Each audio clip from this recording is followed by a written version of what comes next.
بسم الله الرحمن الرحيم.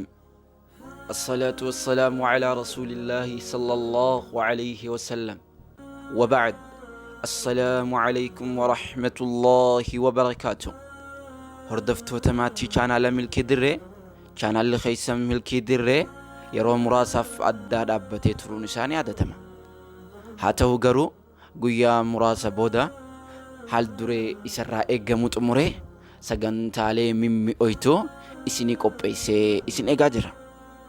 Sagantaa inni isinii qopheessu keessaa sagantaa akka fatawaa. Bismillahir Rahmanir Rahim. Alhamdulillahi alladhi arsala rasulahu bil huda wa dinil haqq liyudhhirahu 'ala ad-din kullihi wa kafa billahi shahida. والصلاة والسلام على من أرسله الله رحمة للعالمين وعلى آله وأصحابه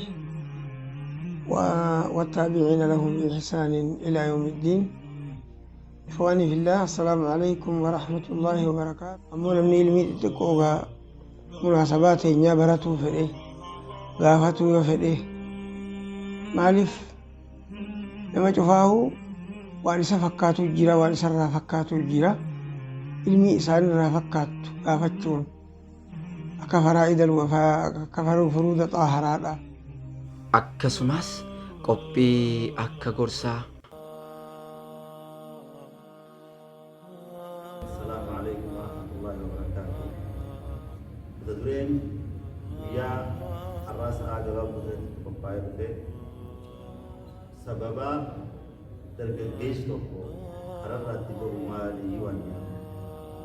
Dargaggeessi tokko gochoo yookaan hojii akkamii yoo hojjete intaraafni yookaan kararraa bahuu mucaa. Dabalataan ammoo sagantaa akkamii gama rabbii dhihaanna jettu.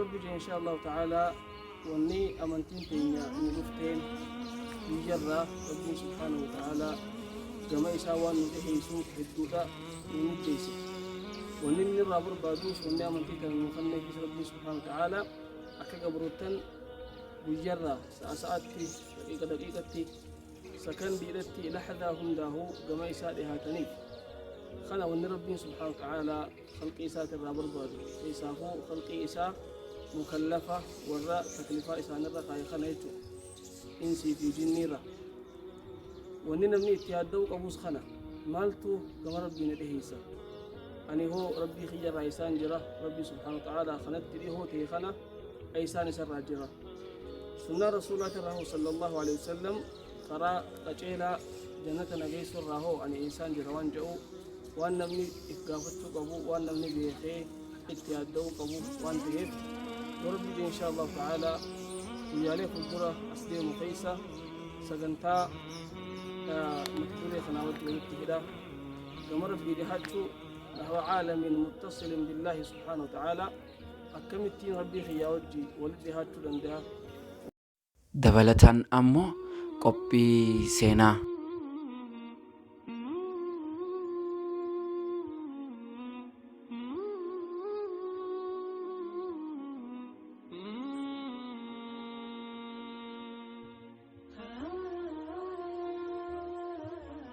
Sheekh Bakrii Saphaloo eenyu? Saba isaatiifoo maal gumaacha laata? Maqaan haadha abbaan isaa baasaniif eenyu? Maqaan Sheekh Bakrii Saphaloo jedhu kun maalirraa kennameef? Sheekh Bakrii Saphaloo eenyurraa dhalatee eessatti dhalate?